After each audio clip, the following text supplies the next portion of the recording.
Boa noite a todos, encarnados e desencarnados. Alguém está vindo à casa pela primeira vez? Sejam bem-vindos.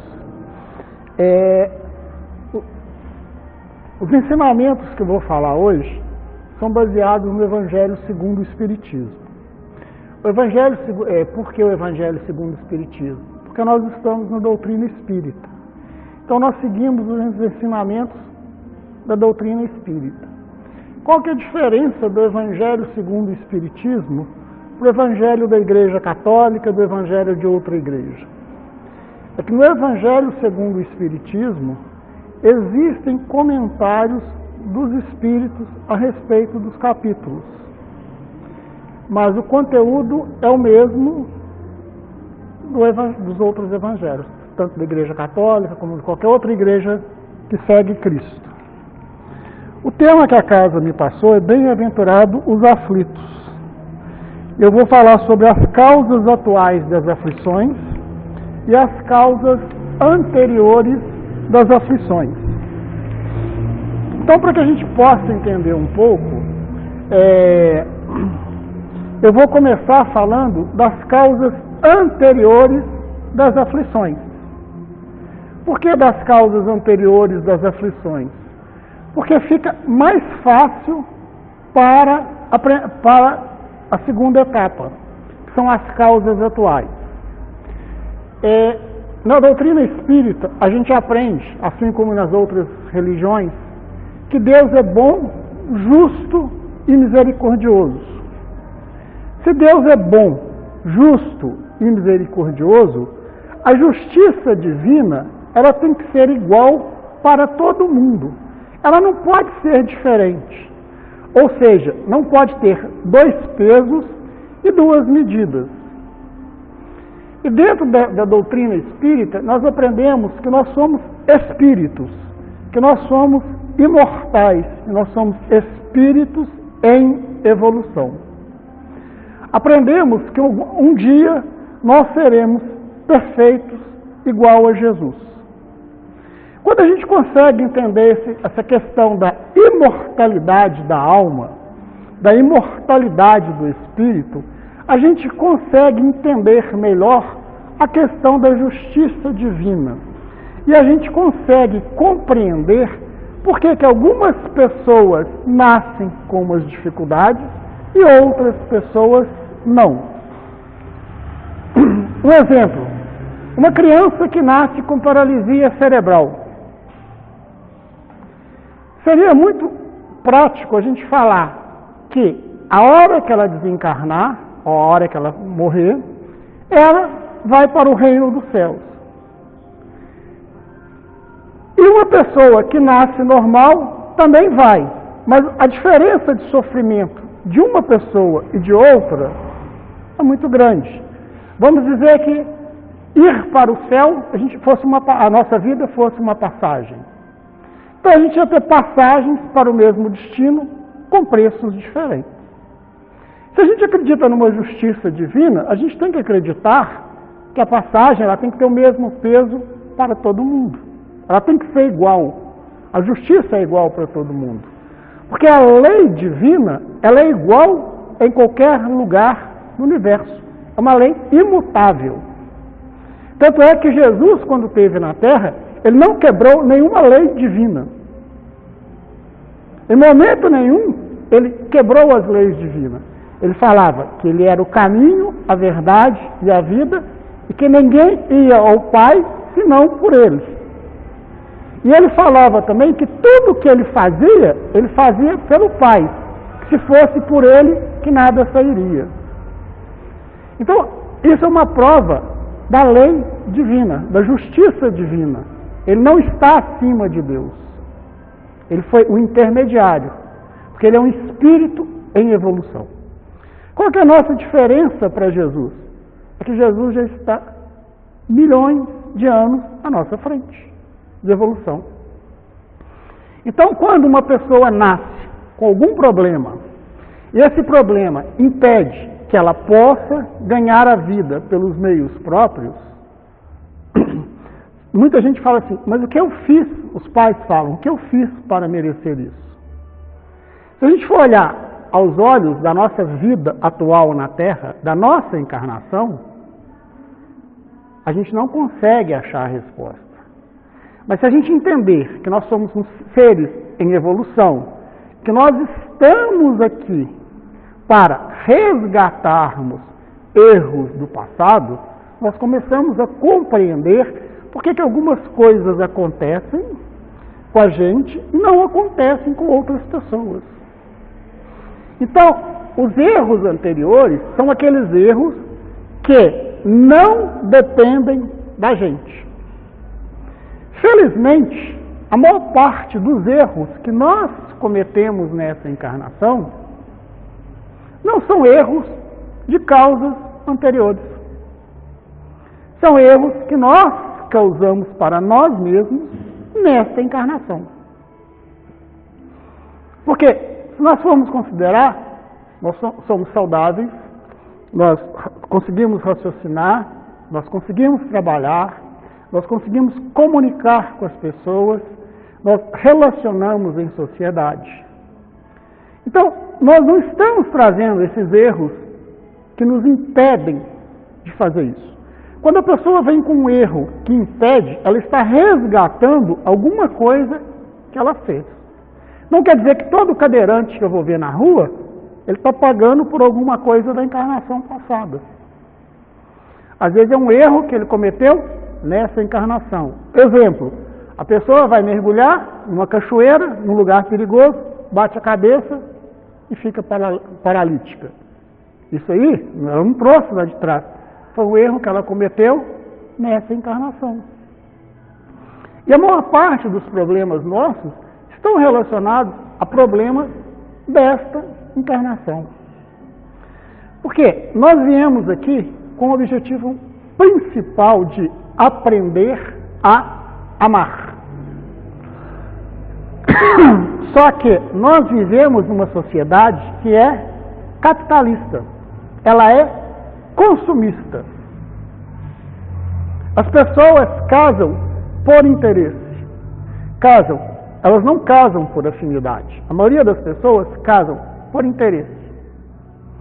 Ou é financeiro, ou é questão de estética, ou é questão social. Elas não estão casando por afinidade, estão casando por amor. Porque com o capitalismo, o amor ficou para trás há muito tempo. A criança chega perto do pai hoje e fala assim, eu quero um celular top de linha. Ah, eu não tenho dinheiro. Se vira, eu quero um celular. Se vira, eu não pedi para nascer. Não é assim que os filhos falam com o pai? Só que tem um engano. É mais um dos enganos nossos. A criança que está aqui nesta encarnação, ela pediu para nascer. E às vezes ela implorou para nascer. Por quê? Para cada ser encarnado, existem diversos desencarnados querendo voltar para a Terra. Porque nós somos um mundo de prova e expiações, caminhando para um mundo de regeneração.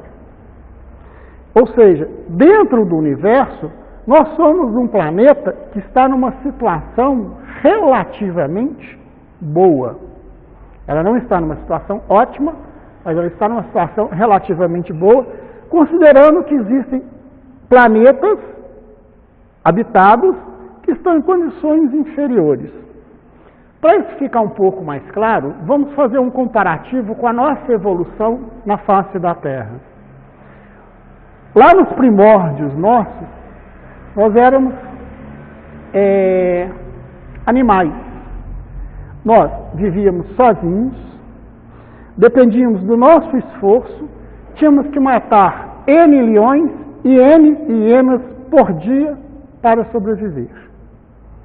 Quando o ser humano começou a entender, esses espíritos que estavam encarnando aqui, começaram a entender que para evoluir, para sobreviver, eles precisavam se agrupar, ou seja, um precisava ajudar o outro, eles começaram a viver em sociedade. Viver em sociedade não é fácil.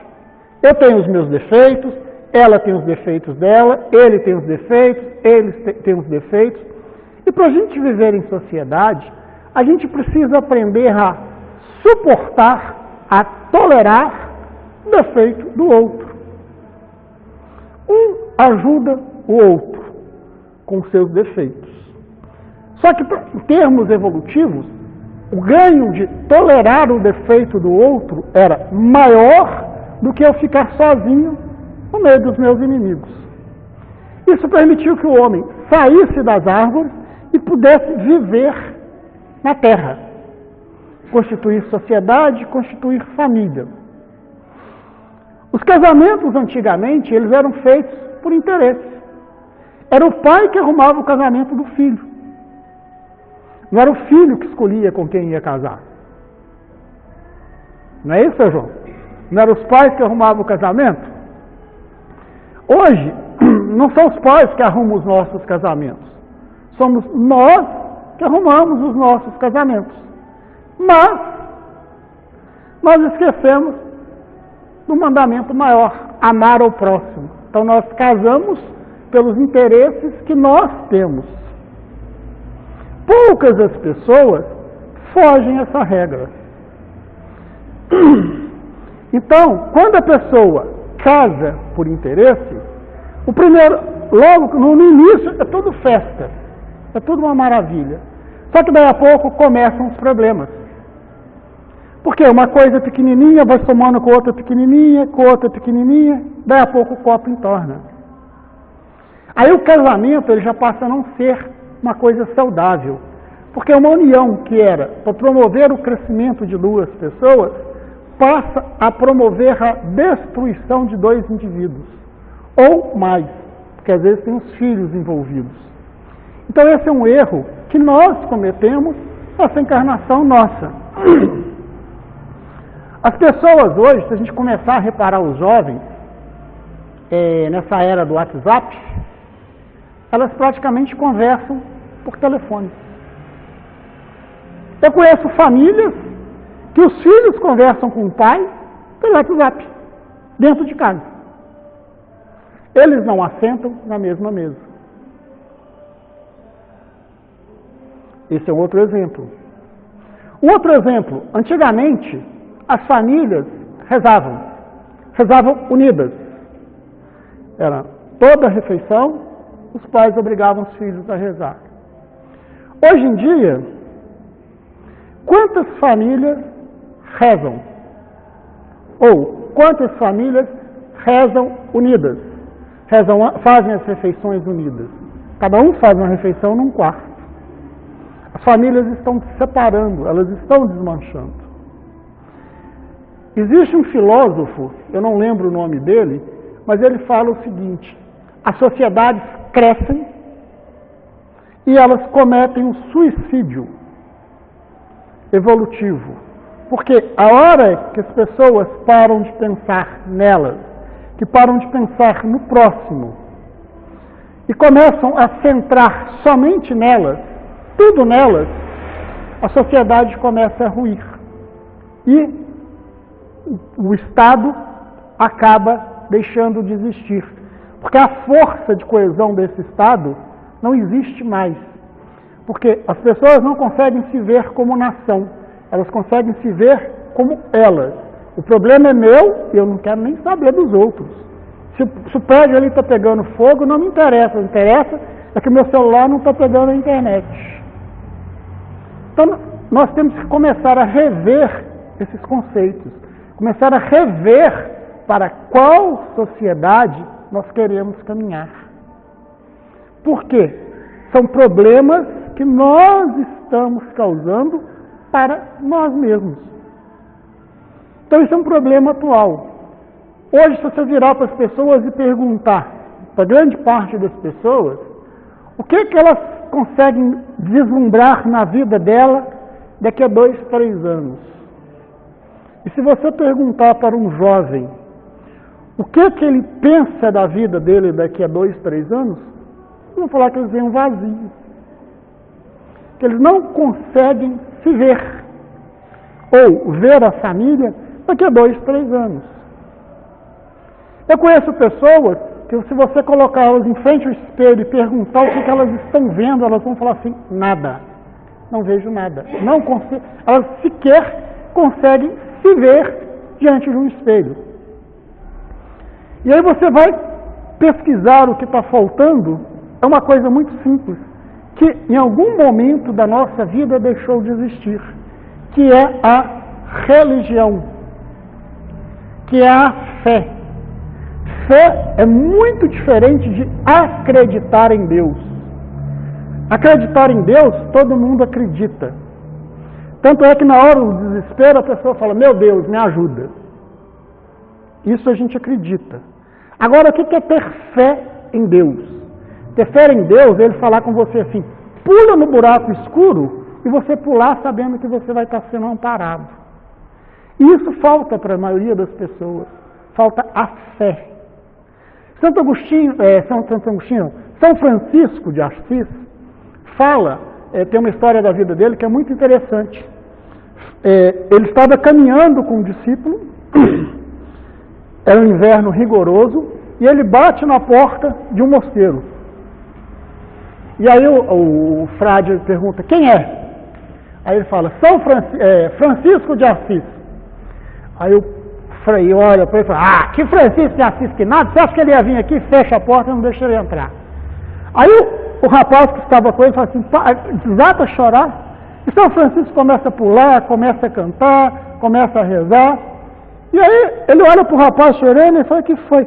Pai, o que vai ser da gente com esse frio terrível, nós vamos morrer congelados, você está doido aí cantando, fazendo festa. Ele falou assim, a minha vida inteira eu esperei uma oportunidade de deixar a minha vida nas mãos de Deus, e essa oportunidade apareceu. Então eu sou grato por ter essa chance de confiar em Deus, de acreditar que Ele vai nos amparar. Aí o companheiro dele ficou lá chorando, daí a pouco uma outra pessoa que não era para estar na porta, lá, passou, abriu a porta e viu eles, mandou eles entrarem. Ou seja, diante das nossas aflições, nós devemos aprender a confiar mais em Deus. Nós devemos aprender a acreditar mais em Deus. Às vezes nós pedimos a solução para um problema financeiro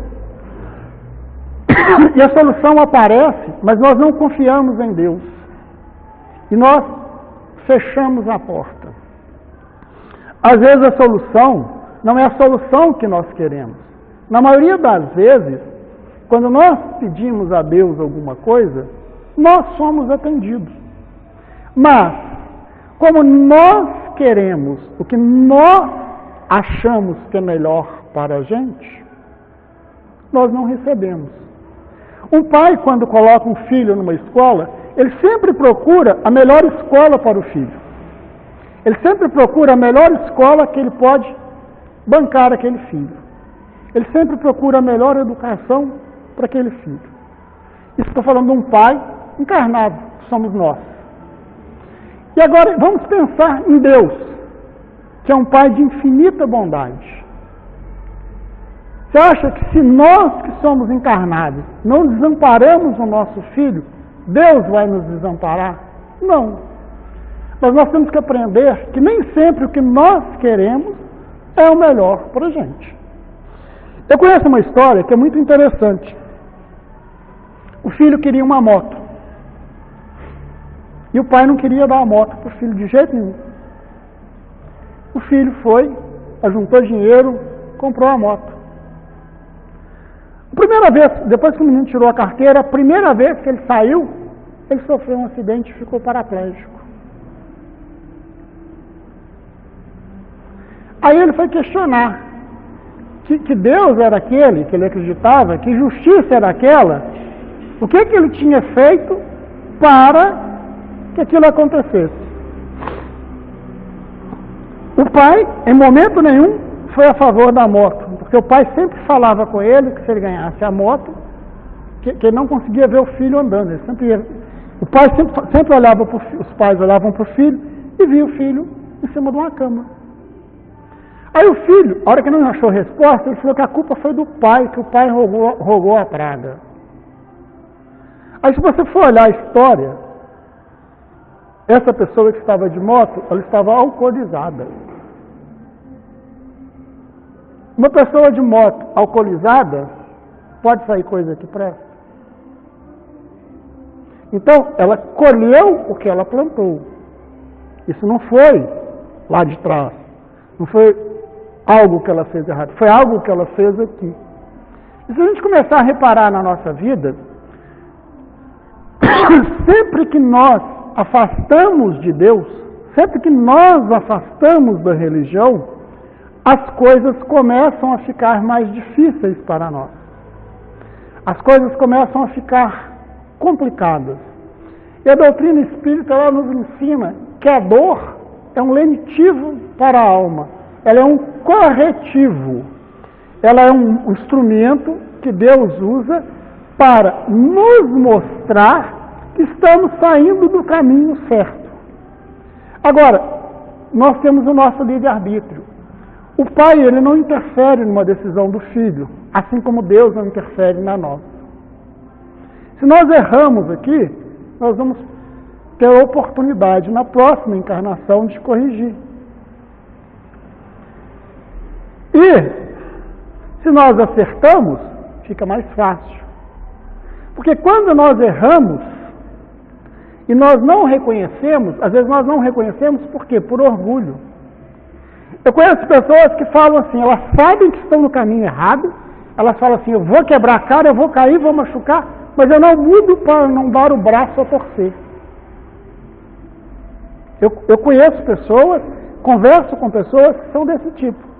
Isso o que é? Isso é orgulho.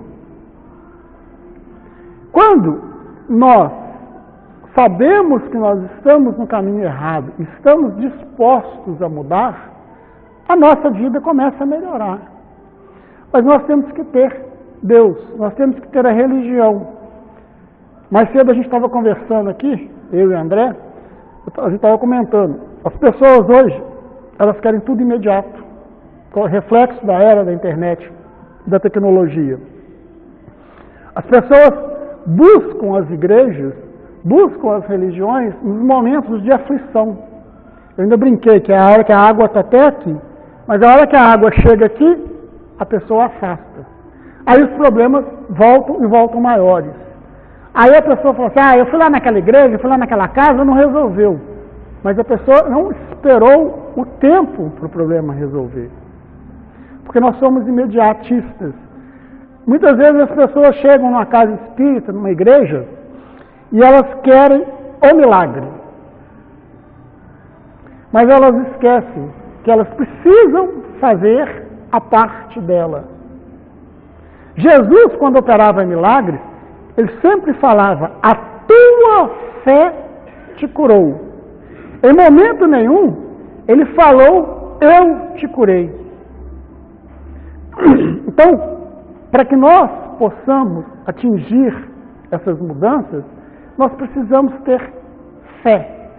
Por mais difícil que o nosso caminho esteja hoje, acredite, se a gente pensar em termos evolutivos, em termos de espírito imortal, nós ainda estamos vivendo a nossa melhor encarnação. Porque essa encarnação nós estamos pagando alguns erros do passado, nós temos oportunidades de evitar erros e, através de atos de amor, de generosidade, de caridade, nós ainda podemos pagar outros erros que ainda não pagamos ou evitar problemas que iriam acontecer na nossa vida. Jesus já falava, o amor cobre uma multidão de pecados. O texto inicial do Francisco de Assis fala que quando nós guardamos mágoa, rancor, ódio, nós trazemos doenças. Emmanuel conta uma passagem de Chico Xavier, que ele tinha uma cachorrinha de estimação. E essa cachorrinha ficou doente. E uma pessoa ficou comovida, foi lá e falou assim, vou resolver o problema do Chico. Matou a cachorrinha.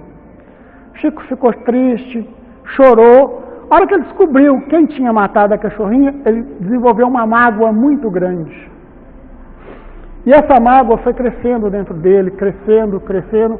E um dia ele chegou perto do Chico e falou assim, Chico, nós precisamos conversar. Aí o que foi? Chico, você está com uma mágoa muito grande. Essa mágoa está fazendo uma mancha preta no seu peito muito grande. E isso vai te matar. Isso está impedindo o trabalho.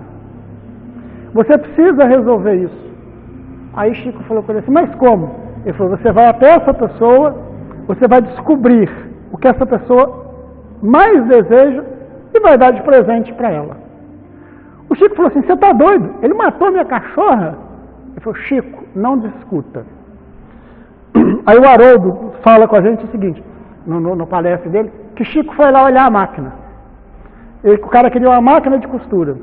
E a máquina era cara, mas era tão cara que ele comprou para pagar em várias encarnações de tão cara. A hora que ele chegou e deu uma máquina para a pessoa ficou tão feliz que saiu uma luz de amor tão grande daquela pessoa que limpou essa mancha do Chico.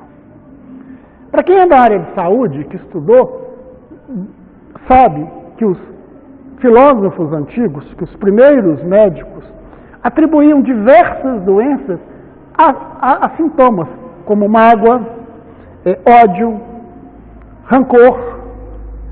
E eles tinham receitas para que você mudasse esse sentimento, para que você eliminasse essas doenças. Hoje, alguns cientistas já estudam por que determinadas doenças estão relacionadas a determinados sentimentos. Masaru Emoto, através da física quântica,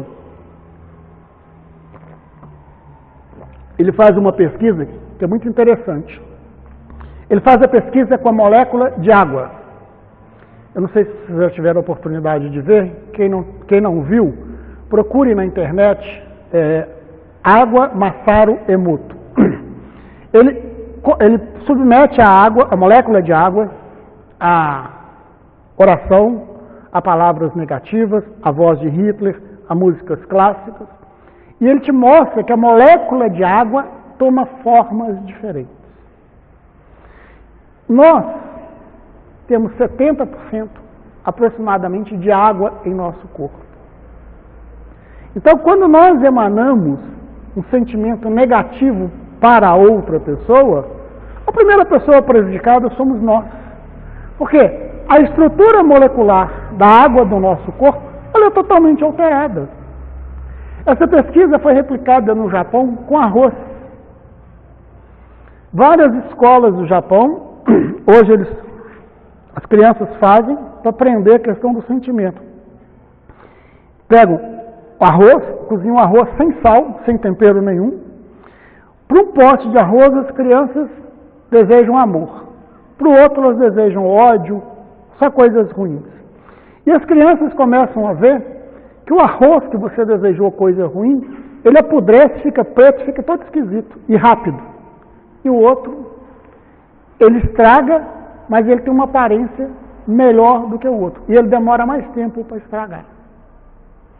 Então, já estão começando a provar que o sentimento, o pensamento, ele influencia. E quantas pessoas hoje em nossa sociedade têm mágoa, têm raiva, têm inveja, têm ciúme do outro?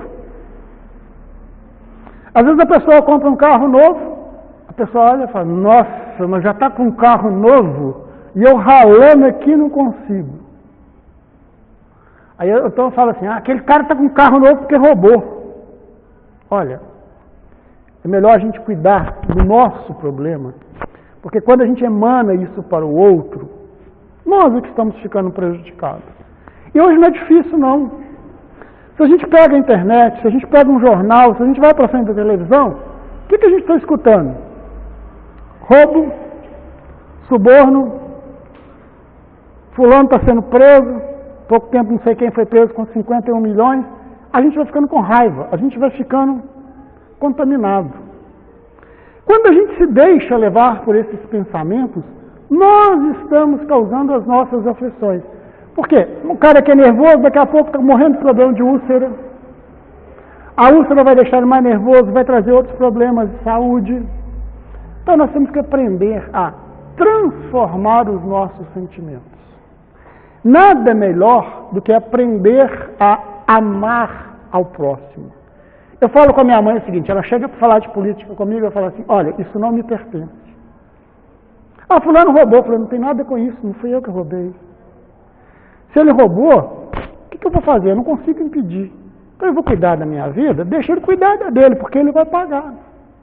Hoje nós estamos vendo pela primeira vez na nossa história, políticos que é considerados intocáveis estão sendo presos. Mas se a gente começar esse sentimento que isso não vai acontecer, que isso não vai mudar, nós vamos continuar com os mesmos problemas.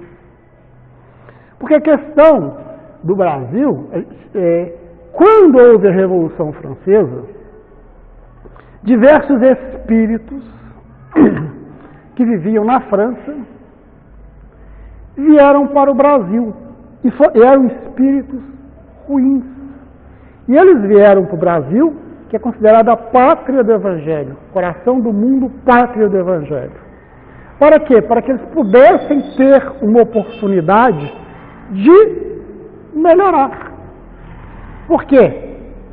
É o ensinamento do Cristo. O amor cobre uma multidão de pecados.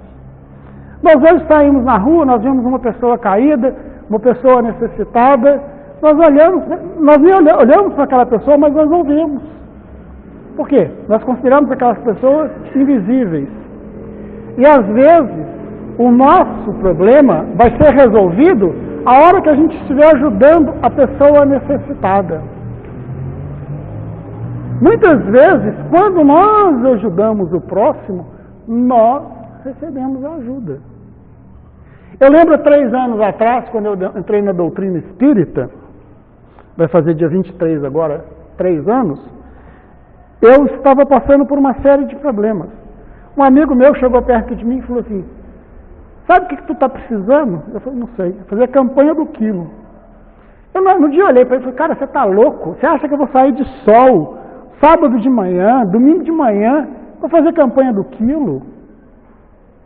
Vou ficar pedindo comida lá para os outros? É melhor pagar e vai ter. Eu falei, não, você está precisando aprender a escutar o não. Você está precisando quebrar esse orgulho que você está levando com você. A hora que você faz a campanha do quilo, você aprende isso. Aí eu fui fazer a campanha do quilo. Aí tanto ele pegou no meu pé que eu fui fazer a campanha do quilo. Eu encontrava com o cara todo dia ele martelando, fui fazer a campanha do quilo. Aí eu comecei a ver que os problemas que eu tinha eram muito menores do que os outros problemas que eu estava vendo. E numa dessas campanhas, eu achei a solução do meu problema. Ou seja, eu estava fazendo para ajudar o outro. Não estava nem pensando em receber alguma coisa em troca, eu recebi. Então a vida é assim. Se a gente faz pensando em receber, a gente não recebe. São João da Cruz falava que para a gente ter o que a gente quer, é preciso a gente ir pelo caminho que não tem o que a gente quer. Porque se a gente vai pelo caminho que tem o que a gente quer, a gente não consegue. Quantas pessoas hoje sonham com fortunas, querem ter milhões? A doutrina fala, o melhor meio de se perder é a riqueza material. Porque as coisas terrenas ficam tão fáceis que nós nos perdemos. A pessoa que começa a ter muito dinheiro, ela sempre quer mais. Quanto mais ela tem, mais ela quer. E aí Deus vai ficando cada vez mais distante. Então o que a gente precisa hoje é começar a colocar Deus em nossa vida. Começar a colocar Deus no nosso lar. E um conselho que eu dou para quem ainda não faz é fazer o Evangelho no lar. O Evangelho no lar é um compromisso seu com Deus. Não é seu com a sua mulher, não é seu com o seu filho, não é seu com o seu vizinho. É seu com Deus. Onde você vai tirar um dia e um horário da semana para fazer o Evangelho. A casa tem um papel, ele ficava aqui. A Janaína vai colocar aqui depois, que ensina como fazer o Evangelho no lar. Tem o pessoal da casa, os trabalhadores, que se precisar, vão nas casas ensinar também a fazer o Evangelho no lar. Pesquisas em universidades americanas falam que as casas que fazem o evangelho no lar e que rezam unidas, elas não deixam de ter problemas, mas elas têm menos problemas do que as que não fazem. E esses problemas são menos graves. Eu espero que eu tenha conseguido passar um pouco para as pessoas também que não conhecem. Essa aqui é só uma das versões do Evangelho segundo o Espiritismo. O capítulo 5 desse Evangelho, ele é uma verdadeira aula para as pessoas que estão passando por aflições. Eu aconselho assim a todas as pessoas que estejam passando ou não, que leiam o Evangelho segundo o Espiritismo, ou o Evangelho. Mas leiam com olhar crítico, sem apontar o defeito dos outros, procurando os defeitos deles mesmos. E para quem está passando por aflições, leia o capítulo 5 com esse olhar crítico, fazendo uma análise do que está acontecendo na vida, do que o Evangelho quer falar com a gente. Que isso, com certeza, nos ajuda e muito. Eu espero que eu tenha conseguido passar um pouquinho do Evangelho para vocês, da mensagem dessa noite. Agradeço a presença de todos. Quem veio a primeira vez, sejam muito bem-vindos. Se quiserem voltar, estejam à vontade.